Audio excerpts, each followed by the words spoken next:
I got a lot of stuff to show today. You look like you got a lot of stuff to show today. I got a lot going on. Today's a busy day. Busy day. Garden's just full blast coming in, man. We eating out of the garden, everything you can imagine, getting fat as hogs, enjoying life.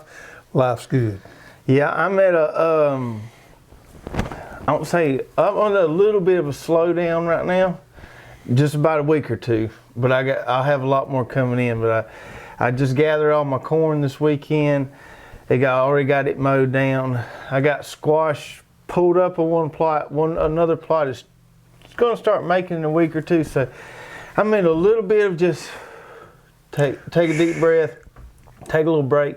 In a week or so, it'll be back hammer time again. Yep.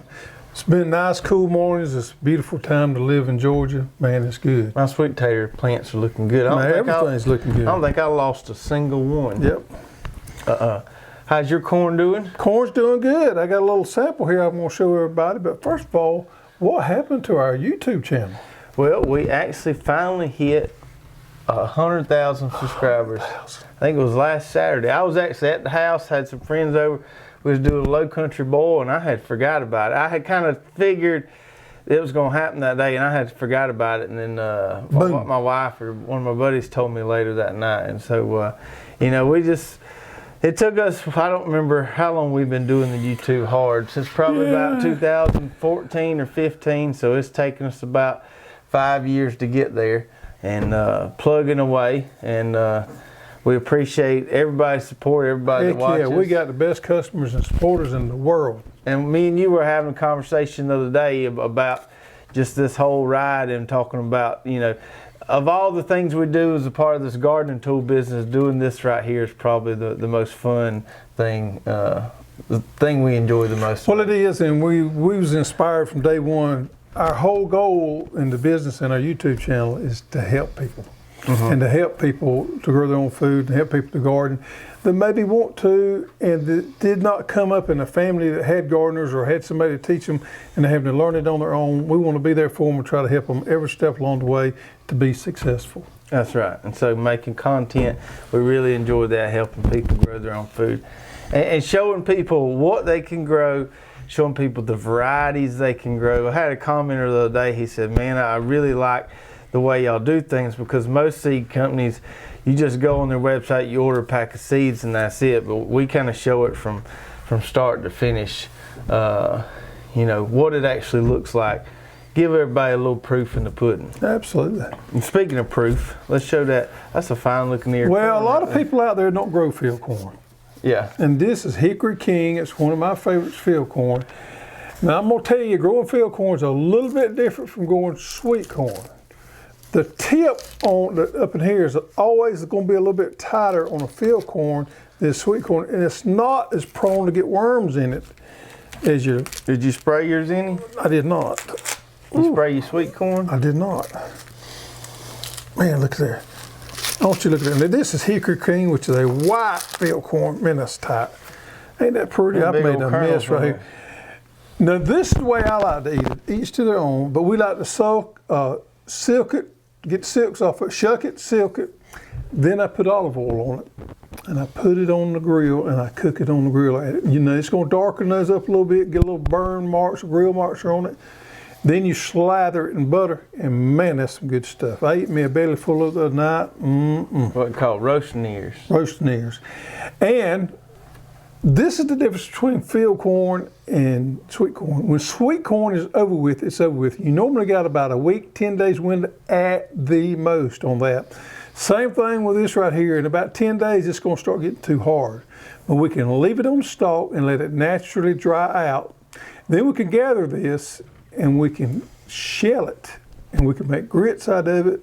We can feed it to the chickens for animal food. We can do all sorts of things with that field corn after it's dried out. So if you plant too much of it, don't worry about it, just dry it out.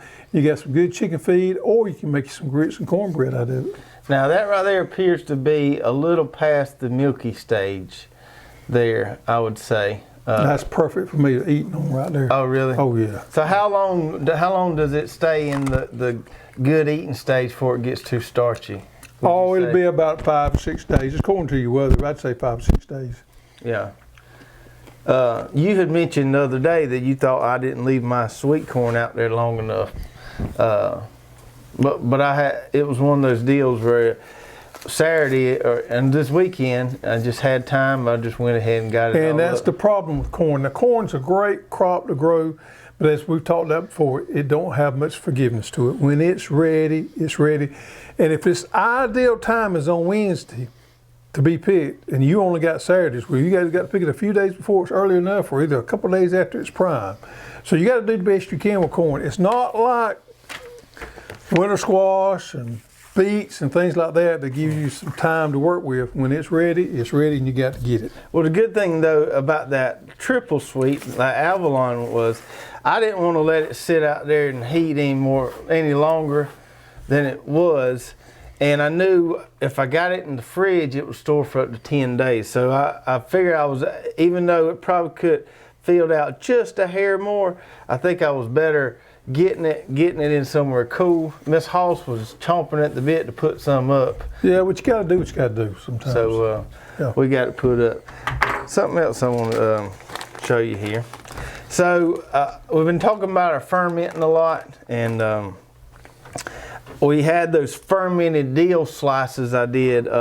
We tried those a few shows ago. And so I did some more of these max packs here, but I did these in spears. And I just pulled this out of the crock this morning. Now these, the last ones I let run about 7-8 days or so. These only been in there about 6 days, but they close. I did a little different kind of spice mix with these. The first ones I did just that Mrs. Wages, that dissolvable kind of dill powder stuff. This I went with actual kind of pickling spice, hard spice mix with some cloves in it and stuff. So I figured I'd let you try this. Well, what's interesting to me, so we talked about the grape leaves. Evidently, the grape leaves, besides holding it down in the brine, the tannins in there maintain the crispiness. And these right here are pretty dang crispy. I'll let you get your own out of there. Or pretty crunchy, I would say. Crispy, crunchy, what's the difference? So it's got that fermented wang to it a little bit. But you can also taste those cloves, other pickles and spice in there. Yeah, I think you could back off the salt just a nickel's worth. Well, we went with what the recipe called for. You think? And that's gonna mellow out a little bit more as the older it gets. Well, other thing we can do is we can kind of cut that brine a little bit too. I think you jar them up. I think you overextended yourself a little bit on that one. What do you mean? A little too spicy for me. Oh, really? A little too salty for me. Yep. It's the same amount of salt I used on the slice one. I know, but I'm just telling you, I believe I'd back off from that a little bit. Well, you got to get the salt just right for it to ferment right. But I might cut out a little bit of that, or it might. I'll leave them in there a couple of days. It's a little overpowering. Think so? Yeah. Yeah. I'm gonna eat it, but it's a little overpowering. Okay. Good to know. You like the other ones better? I believe it is. I think that one does have a little more intense flavor on it. What else we got going? Shirts. Sure. I got a new shirt on. I don't know if everybody can see. Let me stand up. So this is one of our new shirts we could be carrying. So it's got radish for sunglasses. It says rad-ish. You get it? Wow. So it's not like all the way rad, it's just a little bit rad. Rad-ish. So we got this one coming along, and let me show a couple more others. I got one that I don't have with me yet. I haven't got a sample. So this is what our actual row by row shirt's gonna look like. So it looks a little different than the one I had on last week. A little more vibrant color. A little more pop. A little more pop. So it'll be this color blue, the logo on it there, and then on the back of all these, you've got our logo right there. And then so somebody walking behind you won't know what kind of shirt you got on. You got a whole shirt on. So we got the row by row shirt, the rad-ish shirt, and I like this one here. This Let the Beat Drop shirt. And then that's got the logo on the back as well. I like that color the best, I think. And folks, all these shirts are real nice, soft, good wearing shirts. We showing shirts. When are they going to be available for people to purchase? They should be here. I'm supposed to get them towards the end of June. Let's just say we're going to plan on or hope to have them on the site by the end of June. Okay. Could be sooner than that. We're gonna hope. I sure hope I can get one by then. So I got these 3 designs, and I got an ochre shirt coming, and I may do one more design, but we should have them on the site pretty soon. We'll have sizes small through XX. I wear regular X. You wear double X. What else we got going on here? I got some other stuff. Cherry tomatoes. Well, I've been picking these cherry tomatoes here. Man. And this is what I like to keep mine in, or this is what we sell them in, is these little pint containers right here. So I got 2 there. I got I might have a little bit of sand on it. So I got the Sweetie, washed them. And I got some Sun Golds here. So the red ones is the Sweetie, Sun Golds is the hybrid. Now the Sun Gold is regarded by many as one of the best tasting tomatoes out there. What's neat about the Sun Gold, I spilt some on myself, is that you can kind of pick them in a wide color range. And they still taste good. Just depends on how sweet you like them. You can pick them as yellow or green as that right there and eat them. Or you let them get nice dark orange. Now if you get a lot of water and stuff, when they get this color, they will split on you if you ain't careful. So I like to go out there about every other day and pick all mine and make sure they don't split. But to me, that's the finest eating cherry tomato there is, that Sun Gold right there. So Sweetie was pretty good. The Sweetie's pretty good. I will say, productivity-wise, that Sweetie plant is pretty vigorous. It's probably just a hair under the Sun Gold on how many tomatoes it produces, but it's a real good variety. Did you grow any Sun Golds? I did not. Well, here, you can have those. Oh, thank you. And that's sweet. What else we got going on?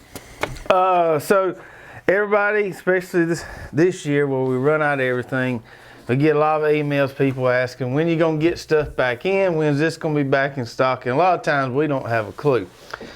So we got a new feature on our website.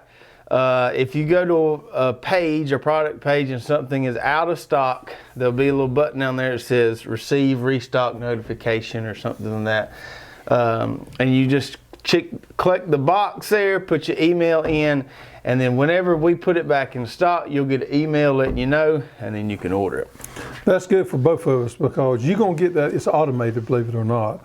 But you're going to get that email as soon as we put them back in inventory, so you ain't got to depend on us to remember to send you a notification.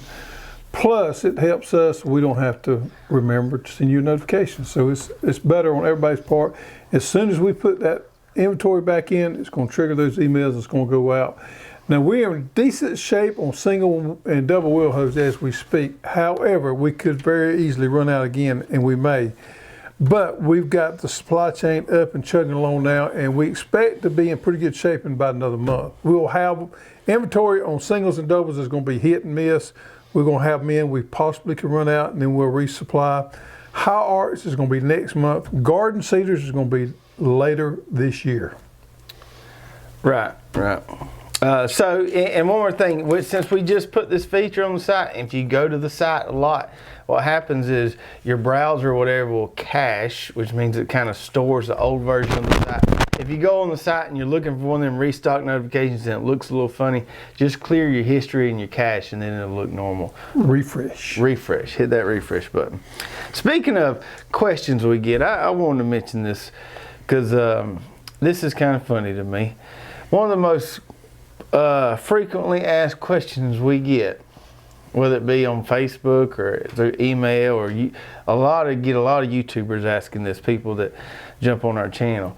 People want to know what they can do about critter X, whether it be deer or rabbits or raccoons or any mice, voles. I had a fellow this morning ask me about coons. He didn't say raccoon, he said coons. Eating on the garden. And the biggest one I get on YouTube is that people ask why I don't have deer eating on my garden. And I understand, because if you haven't seen the backside of my property, would you just see them planted pines there, you think, man, that's got to be eat up with deer. But my property is actually surrounded by thousands of acres of commercial farmland. So if a deer was to get to my garden, he'd have to walk a long way through wide open spaces, and probably not would be a good idea for Mr. Deer. So that deer don't get close to my garden. I have a rabbit every now and then, But that's pretty much it. But to my bigger point, I don't really, besides the 12 gauge, I ain't got nothing. Unless you fence it, and it's expensive and aggravating to do, but unless you fence it, there's not a lot you can do about it. Yeah. You get you a good dog. Good dog. Cats are no good against coons and deer. So Now my cats kill a squirrel. Squirrel. My cats. What are we talking about? Coons and deer. Cat ain't Squirrels that eat into my sweet potatoes one year. Cat, I don't rats. I don't like cats. Well, Get you a good dog. I'm fond I'm of a dog man. My 2 cats are a lot more useful than my dog is. I just tend to disagree with that. That dog that you left me when you left off here keeps me up several hours at night. That's how useful he is. But my dog Tank's pretty good. He keeps me. Yeah, I'm just a dog person. One last thing before we get in our main subject this week, I want to remind everybody we are doing something going on where we're trying to put together a testimonial video, and I talked about this last week. We received several good submissions, but we know there's still a lot of you out there that wants to submit a video there, and we'll give you a nice little prize if we use your video. Just take your phone, make sure it's a up-to-date iPhone, sit it down somewhere, lean it up against something, and just tell us what you think about us. And if you look in the video description on YouTube, there's a link there. You can upload your video and send us what you got there, and we're going to have fun putting all those together and maybe making a nice little piece. Yep. So today on the show, what we want to talk about is the winners in our garden, the plants, winners, the varieties that we have planted that are winners to us. Now let me tell you this first. We do a lot of trials in the garden. We grow a lot of different stuff every year. Me probably more so than Travis, but anyway, every time that I trial a new variety, I want it to be a winner. I'm pulling for that plant when I plant the seeds in the ground. I'm pulling for it. I want it to be a winner. I don't want to plant a loser. I want it to be a winner. They're not all winners.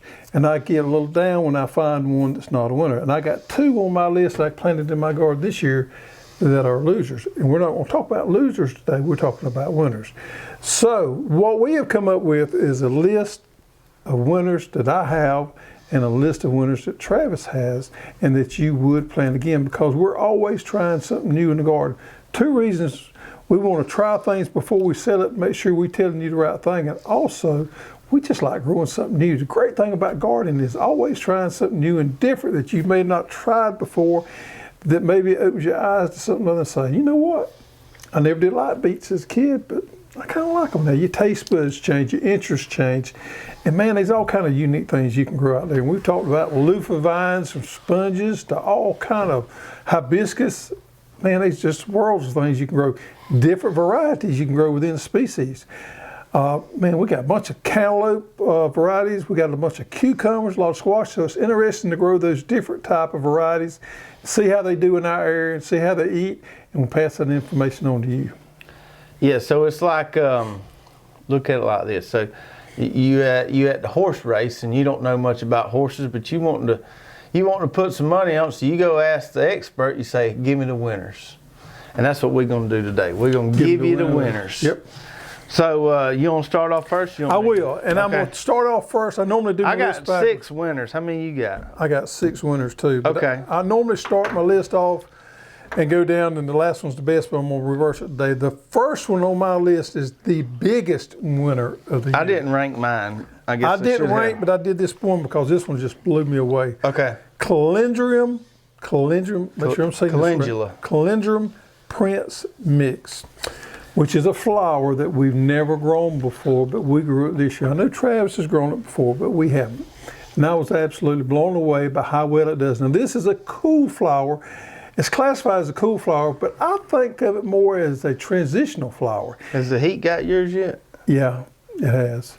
These things do real good early in the spring before anything else starts blooming, and they do good in the fall before your winter flowers take over. Now, down here in the south where we live, we can grow winter flowers during the wintertime, such as pansies and things like that. Mine grew all throughout the winter. My calendula really? did. Mm-hmm. Well, we didn't have ours planted. We planted ours during the wintertime, and they bloom early spring.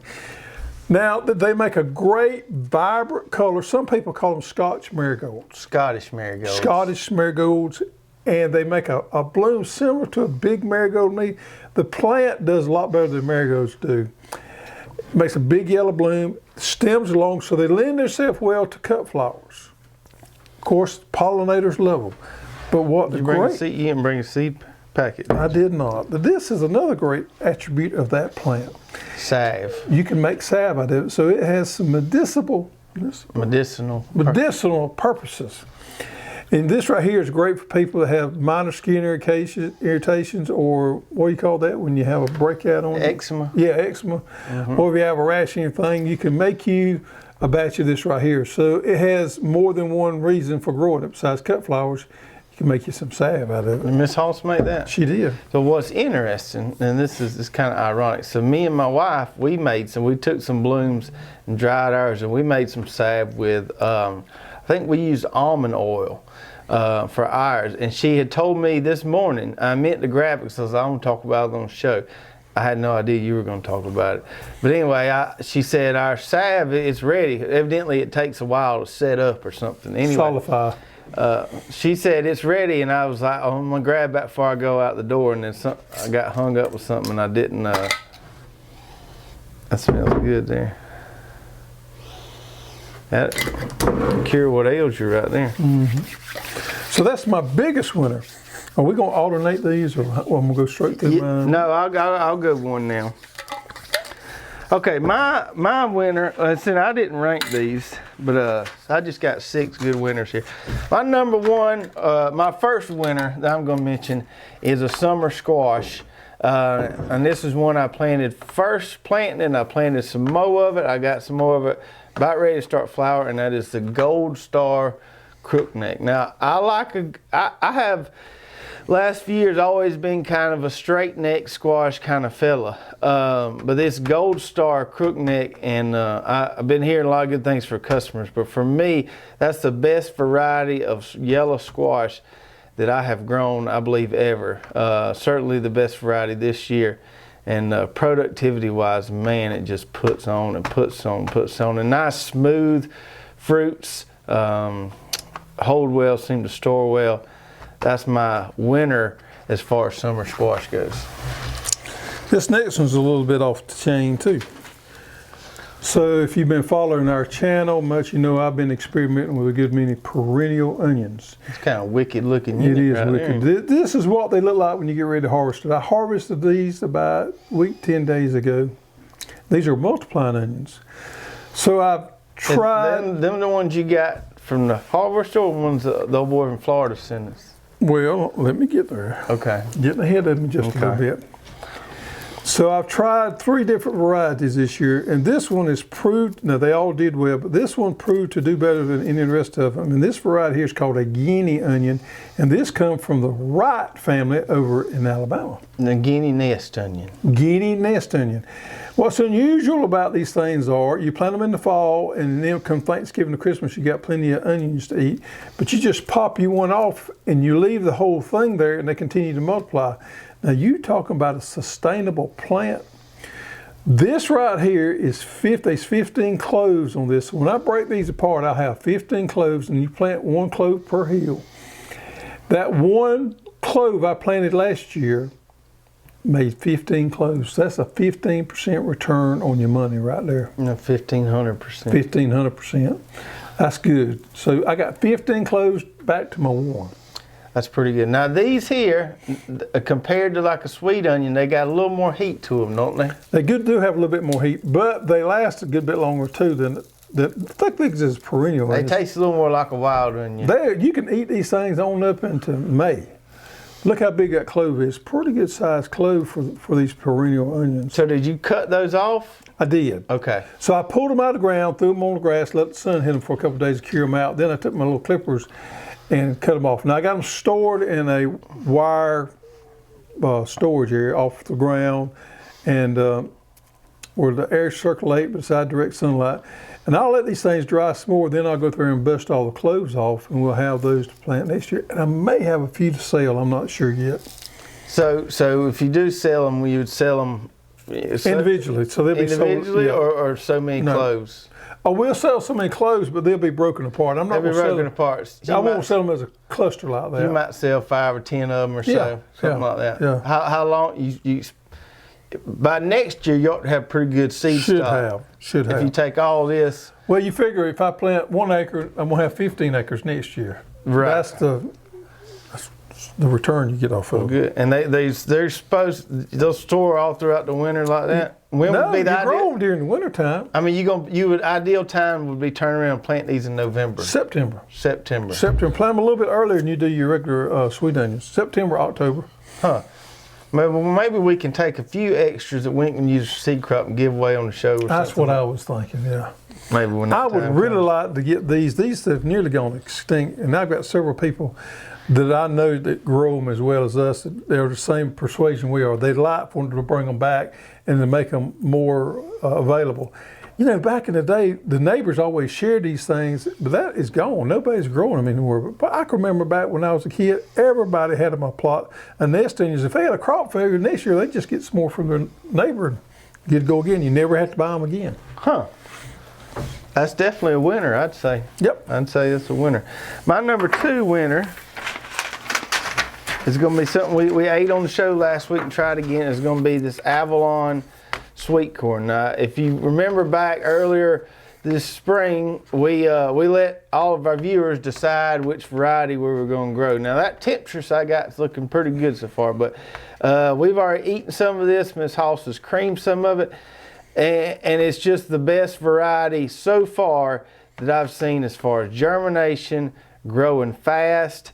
And in the past, when I've grown Silver Queen or other varieties, it don't all come off at the same time. Now, some people may like that if they just want to go get a few ears, but this stuff had real good uniformity as far as when it all got ready. And I was able to go through my patch and gather I might have left 1 or 2 ears out there, but gather all of it, and all of it was nice and filled out. And it just made for a really good sweet corn variety, good flavor, good taste, but the growing habit of it was what kind of impressed me, and how it all matured uniformly and It equally. popped up real quick, remember that? Yeah, certainly did. Now my third one is a little bit of a split, but it's kind of all works together too. So Miss Carla Crosby has shared with me a couple of her black Creme tomatoes.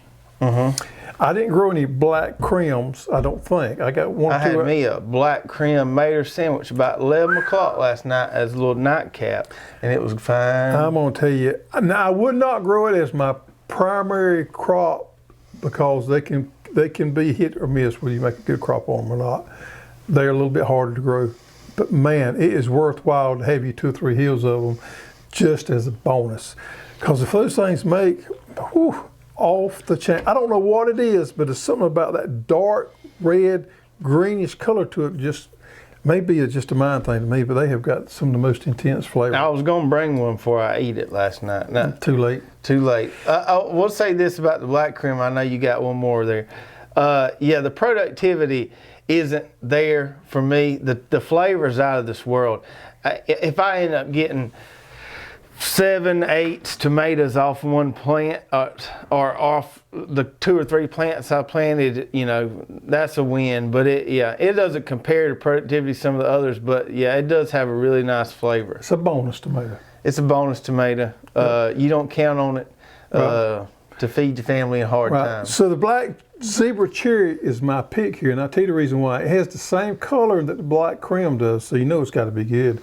But it is a cherry tomato, but it's a hybrid. Where the black Creme is a open pollinated heirloom, this black zebra cherry is a hybrid. So I'm thinking it's going to make a lot. My plant's loading up pretty good, but I am definitely going to grow it again next year. The plant's done really good. I have not eaten any off of it yet, but I just got so much faith that these things are going to be delicious. Mine seem like they're taking forever to turn. Now they're a lot bigger than those cherry tomatoes right there. My black zebras are on the ping pong ball size, and they haven't turned yet. But I've been out there studying on them quite a bit. Well, I've actually made plans with mine trying to figure out, because it is indeterminate, trying to figure out what's the best method of growing an indeterminate tomato if I wanted to plant 5 or 6 or 10 of them and have them supported well. Because what I always run into, trying to support those indeterminates when you have a good storm come through, blow them over.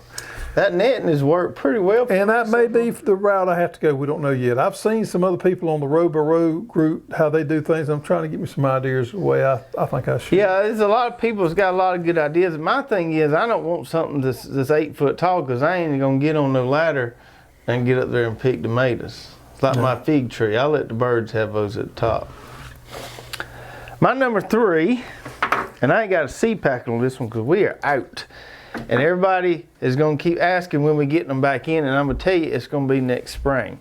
But this right here is a red snapper tomato. Now these ain't the prettiest, because the earliest tomatoes are always those ones that are a little bit bound up in that weave there, and they just, the ones on the outside will end up being prettier. But that's a big old tomato right there. It is, I'd say it's a decent bit bigger than the Bella Rosa is. I got some brickyards that are pretty close in size to that, but I've never seen plants load up with huge tomatoes like this red snapper variety does and show this much plant vigor. The brickyard's probably a close second, but this variety here has been pretty amazing. Even talked to some commercial guys that really like this variety. It's a brand new variety, first year out as far as I know. We have a good bit of seed allocated or ordered for next year, so we should have plenty of it, but it's going to be spring. So yeah, we ain't going to have any if you want to grow a fall crop. It's one of those deals when we get a new variety like this in and we tell you a lot about it. If you want to grow it, you got to jump on it quick because it's going to run out. Yep. Do you want to try that one right there, or you want to wait a couple of days? I'm going to wait a couple. It ain't quite red enough for me. But a lot of people have been asking us, I hear you talk about the red snapper on a C1.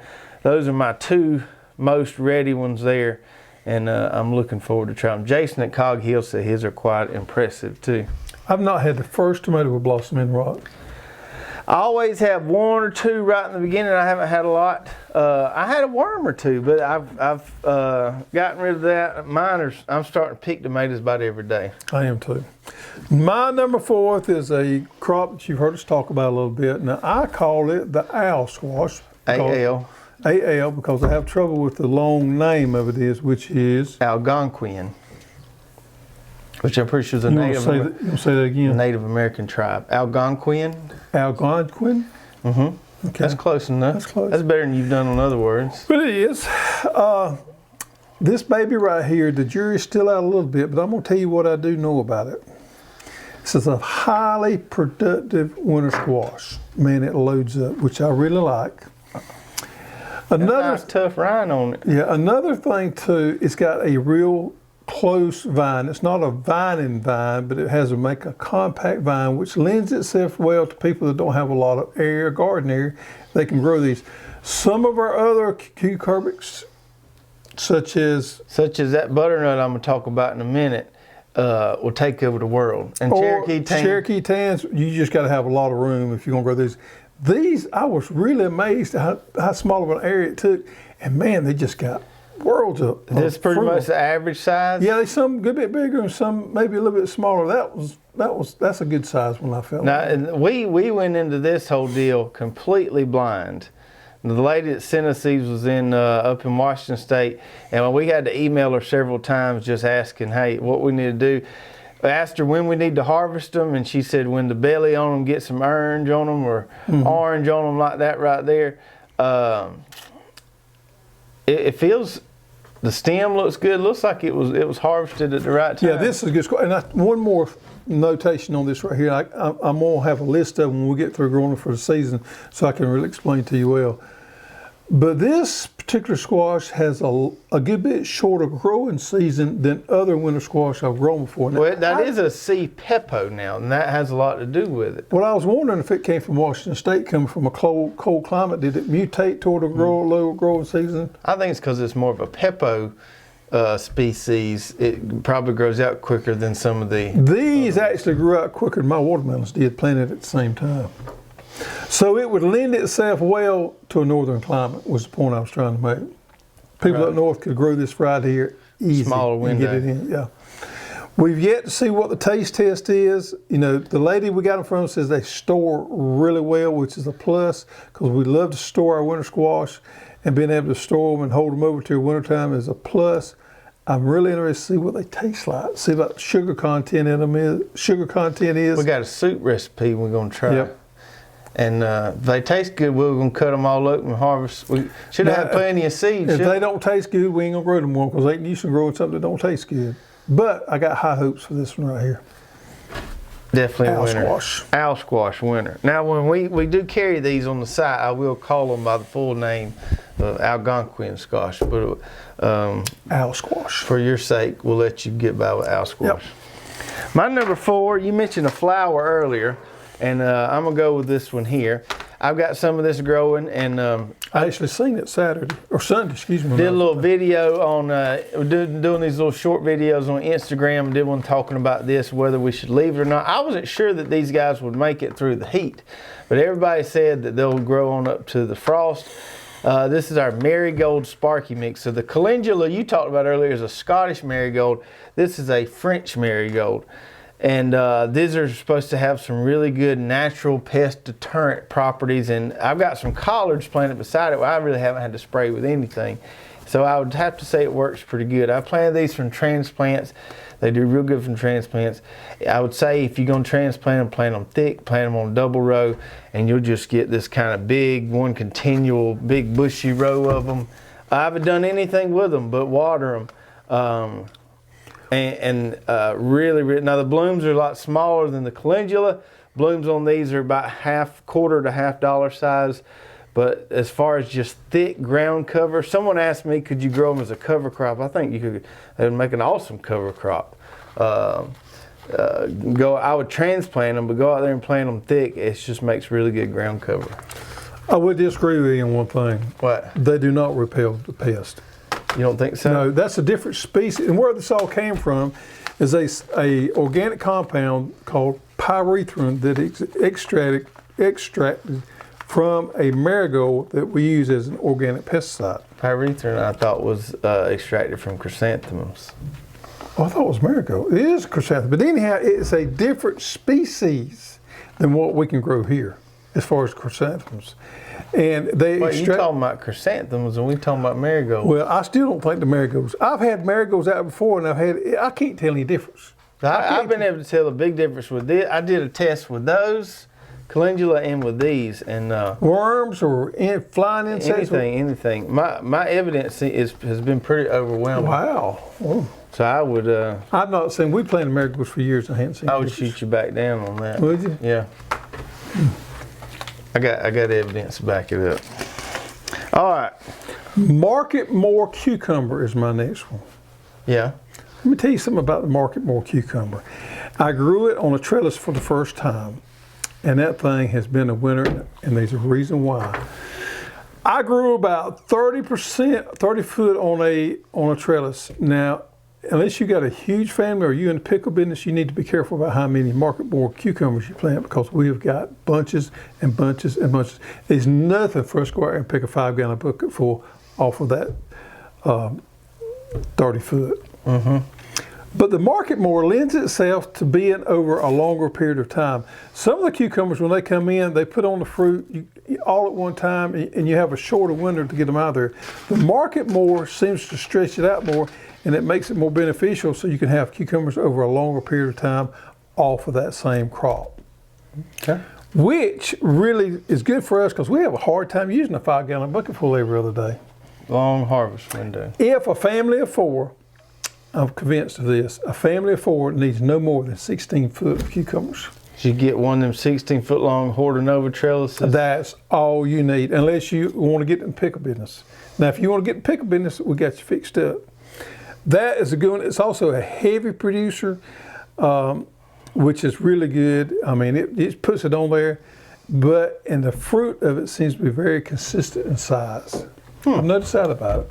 Okay. Market More cucumber. I haven't grown Market More in a long time. Yep. My number 5 is this one right here, which I got to get some more because we're getting low on this. And this is one, in a lot of videos and emails, we've been talking about what you could plant right now, but I believe you could grow this one in the fall just as well as you grow it now, just because it has such great disease resistance. This is a South Anna butternut. This is our butternut. It's a Waltham crossed with a Seminole pumpkin. And you saw my patch out there I got going, and we've been doing some videos on it. It's just, I mean, it's just pumpkin forest. Somebody asked me, how are you going to get in there to harvest some things? I said, man, you don't have, you just wait till it dies back and walk out there and get them all. Yeah, so we actually know the guy that bred these things, and he bred them for their mildew resistance. Right. And I'm getting a little, just a tinge of dieback in the middle, but they're still kicking. They probably got another month on them or so. Bees, boy, bees have just been all over these things. I like to walk out there in the morning and just watch the bees feed. But the South Anna, I've noticed my bees are more active in the morning than they have been in the past, seems like to me. I don't know if it's the weather or not, but very early in the morning they'd be really active. Yeah, this one is loaded with blooms, and definitely a winner for me for years to come. If I'm going to grow a butternut, I like, especially down here, you know, the longer, all your winter squash at some point, it's just kind of a natural progression thing. They're going to get the disease, they're going to die off, that's when to harvest them. But these that are more mildew and disease resistant, the longer they stay out there, the more eventual harvest you're going to get. And sometimes I've noticed this also, they will get a case of downy mildew, but they fight it off real well, and they continue to make.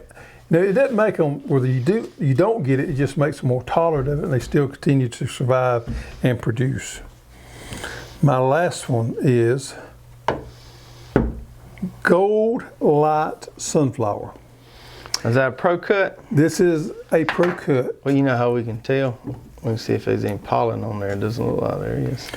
Well, the breeder that we use in California that we get our pro cuts from actually sent me these as a sample. Now, this is not something we sell, although we're going to. I wanted to trial it first before we put it on our site. So we planted these, and this was a winner for me. Now, I did have a little bit of problem. I talked to the breeder about it, and he said it was not a branching sunflower. It was a branching sunflower for mine. Well, I had to go back out and take another gander at them, and I know it's a branching sunflower, which is unusual for a pro cut. What did he say? He said it wasn't branching. I said, well, the ones I got are. So anyway, we just had to disagree to disagree, yeah. Now the branching part, this right here comes off as a branch. It makes these little smaller ones, which is wonderful. I mean, the good thing about a branching sunflower is you get more than one harvest off of them. You harvest the main stem, and then these little branches coming off, and you get these. This is a smaller sunflower than the other Pro Cut series. And the stalk seems to be... Is that why I call it Gold Light? I guess, but the stalk didn't get about 3 foot on me, which is fine. And the blooms are a good bit smaller. But the telltale sign is how it's yellow all the way out. Now, some people may think they want a dark center on the sunflower, and that's fine. We grow those too. But these yellow ones really popped all the way through. They did well, man. I grew them early spring, very, very prolific, a lot of blooms. Nice size bloom is what, as far as putting in a vase. We're used to the real big heads, but these smaller ones do good. So it looks to be a little darker than the Pro Cut lemon, a little lighter than the Pro Cut orange. Yep, but it is winter. Look at there at that size. That's Gold Light. Yeah, that's pretty right there. I bet the bees like them things. They do. All right, my last one here is one I talked about a lot. Is this Max Pack cucumber, which we've been eating on a good bit, making all kind of pickles. If you're gonna do pickles, folks, this is the one you got to grow. My old buddy Wes, the Naked Hog, he's starting to do him a little market farming, and he was about to set off the other day on his video and plant him, I think, several 40-foot rows of them. And I said, bless his heart, son, you better have somebody to sell them to, because you're gonna have a heap of them. I got a 40-foot row. We get 7 gallons every other day off of them. And it's just a perfect little size. Never seen a pickling cucumber stay that consistently kind of small. I mean, they don't stay that small, but what I'm saying is when you pick them, you get a lot of consistently sized ones that are small like that. And this one's not gynoecious, so you can plant just a couple of them. You can plant a whole row. But if I was going to recommend a pickle to somebody, this is one I'd go with. Really disease resistant, mine are still kicking. I haven't noticed any signs of any disease so far. Let's get to some questions. All right, so we got a few questions. Oh, and one more thing about the winners. Let us hear what your winners are. You know, if you tried new stuff you really like this year, let us know in the comments below what have been your winners so far. And we got a few questions from last week's show, and if we do answer your question on the show, send us an email to cussserve@hosstools.com. We'll send you a nice little prize. First one comes from Seth Chapman and Champion. Champion, it is Champion. I forgot my glasses again. Great show. What are some of the best crops to grow in raised beds, Zone 7B? My wife and I are buying our first house soon, and I would like to start my garden off with 3 4x10 raised beds. Thanks. So I'm just assuming if he's about to buy a house, it's going to take him a minute or so to build his garden. So we probably, for old Seth, we're probably looking at more of a fall garden than we are a spring or summer garden. So I just listed a few fall crops. And when I was making this list, I got to thinking, you know, fall crops, because they tend to take up a lot less room, fall crops and fall gardening is ideal for raised beds. You know, some squash, some of these pumpkins we're talking about can be a little challenging with raised beds, but these fall crops, if you got raised beds, you need to be growing a fall garden. So I'm just bumped through them here. Beets, broccoli, cabbage, collards, carrots, kale, kohlrabi, onions, leeks, elephant garlic, radish, rutabagas, and chard. You left an important one off there. What's that? Lettuce. Lettuce. I did leave lettuce off of there. You're right. But all those would be good ones there. I would certainly leave some room for some elephant garlic come October and November. Number 2, Mike K says, bought some of your cover crop seed. Is this something that needs fertilizer, or do I just need to water and let her go? Water and let her go. I don't hardly put any inputs on my cover crops. The reason I plant a cover crop is get the benefit from it. So I don't want to have to put a lot of effort or expense into it trying to get that, because it's naturally there. Example, sun hemp. You plant that sun hemp out there, it's a legume. First of all, it doesn't need much fertility to get it going, and it's going to capture a lot of that nitrogen. It's even going to scavenge a little bit of phosphorus there, and it's going to make some wonderful follow-up crops behind it. So the answer is I do not fertilize my cover crops. I don't either. All right. Number 3 comes from Mike Dudley, and he says, what crops can be harvested midday, or should you only harvest early morning and late evening? You know, this is funny. When I was out there harvesting my corn this weekend, I was doing it. A lot of times I have to do stuff when the kids are napping, so anywhere between 1 and 4 o'clock in the afternoon. And I understand how old people think. They want to get it done before it gets real hot, but heat don't bother me a whole lot. And I was thinking, man, it is so much nicer harvesting that corn when it's dry. I remember growing up as a kid, you used to have us out there, or y'all would, first thing in the morning when them corn leaves were soaking wet, and you get out there harvesting that corn, and you get done, and you was just soaked and nasty and everything else. And it just makes way more sense to wait them corn leaves dry to get out there and pick it. Why do you want to get out there and pick it when everything's wet and dirty? Because we had a full day's work after that, so you had to get it before you went to work, get out there and get it early, because you had to come back in, you had a lot to do. You had to get out early and get it. And to this day, I still do the same thing. I go in the closet and I find the rattiest old long sleeve shirt I got. I put it on and I go get my corn. When I get through getting my corn, I take it off. So even in the middle of summertime, I wear a long sleeve shirt out there to get my corn early in the morning. Anyway, I prefer to let, back to Mike's question here. I would say for the most part, it just depends on how quickly you can get that harvest in the shade. If your garden's a long way from your barn or wherever you're going to be putting it, you don't want to let it sit out there in the sun for a while. So if you got a long transport time between where you're picking it and where it's going to be going to get in the shade, I wouldn't pick it middle of the day. Myself, my barn's right there. I'll pick a couple buckets of corn, take it to the barn, come back, fill them up again. The only things I won't harvest in the middle of the day are mostly greens, like collards right now. If I'm out there bagging collards in the middle of the day, they're going to take a hit. So I'll wait right before dark to cut my collards. Carrots and beets, I like to harvest those in the middle of the day because after we pick those, we wash them, and then I got to let them dry before I bag them up. So I let them dry in the sun a little bit. So it just depends on what it is. I would say most of your summer crops, your squash, cucumbers, all that, as long as you can get them in a cool spot within an hour or so, don't really matter when you pick them. I don't like to pick them when all the leaves is wet and stuff. I have no desire to be out there picking vegetables at 5:30 in the morning.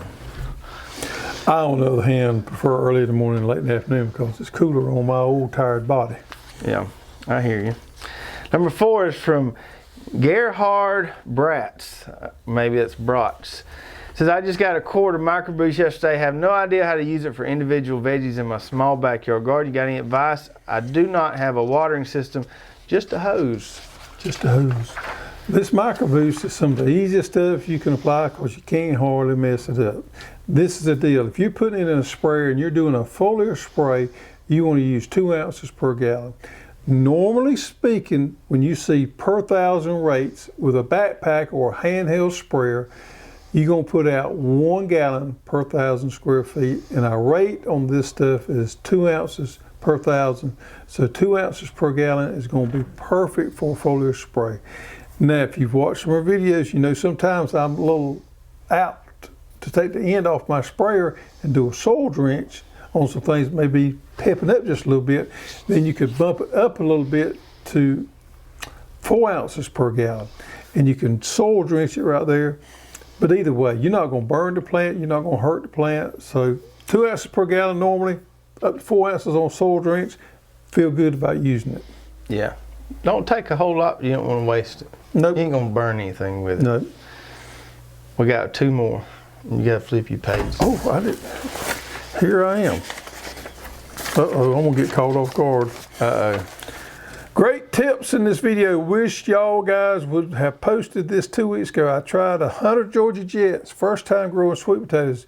Do you let the vines run wild or try to contain them in a row? So I have done some experimentation with this over the years.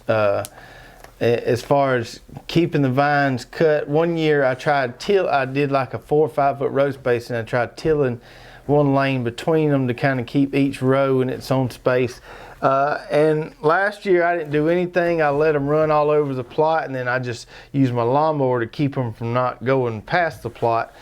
I would say that has worked the best for me. Let them run. Now on if you got them planted in the middle of your garden, you got stuff on both sides, you can use your tiller or any cultivator to kind of keep them within that box or that square. But within your rows or whatever, let them do their thing. Let them run. Let them give you some good ground cover, some good weed suppression, and you get you some pin taters. Pin taters. I knew you was going to bring up pin taters. Yeah, I got to have a few pin taters. That's right. Last one is from Tammy Ziegler. She says, can't wait for the t-shirts. You know, she's excited to hear you growing dahlias. Wants to know if we grow any asparagus and we got a favorite source. Tammy and her family came to visit us, might have been, was it last year? Was it? It might have been earlier this year, last year, came by here and visited us, and that was great to see them. Dahlias, ooh, boy, I'm having a time with my dahlias. It's going to be interesting to see how it comes out. They're challenging. They're looking good, but something's like I have to do something to them every day. So the jury's still out on the dahlia seed. We'll see how it goes. Asparagus, yes. The source I got mine from, and Travis, correct me if I'm wrong, it's called Norse Seed, Nourse. Yeah, Norse Farms. Norse Farms, which is out west, and they grow a lot better crowns out there than what we do because they don't have the disease pressure we do. It's a nice small business that I got mine from. They were very good about sending them to me in a timely manner. You know, pricing was right, so I'd highly recommend them. There's a few more places out there too. I would recommend anything, when you're buying crowns, any out Oregon, that area up there, they seem to do a better job with them than we do down here in the South. That's where most of your plants come from. So there you have it. All right. Thank y'all for the questions. Make sure you send us an email with your address. If any of y'all out there have any questions, always put those in the comments so we can get to them on next week's show. That's going to do it for me. One more thing I forgot to mention. We do got a new color hat out there. We got these nice little navy and gray hats, and we got those on the website. So and we got all our other colors restocked. Got a big shipment in there, so got plenty of hats. Those were flying off the shelf. and probably still are. So we got those back on. Go check those out. Check out those winners. Let us know what your winners are. And don't forget to give us a big thumbs up, subscribe, like, share, hit that bell button so you get notified every time we come out with a new video. All that good stuff. And then check out these other 2 videos right here. You'll really like those as well. We'll see you guys next week. Take care.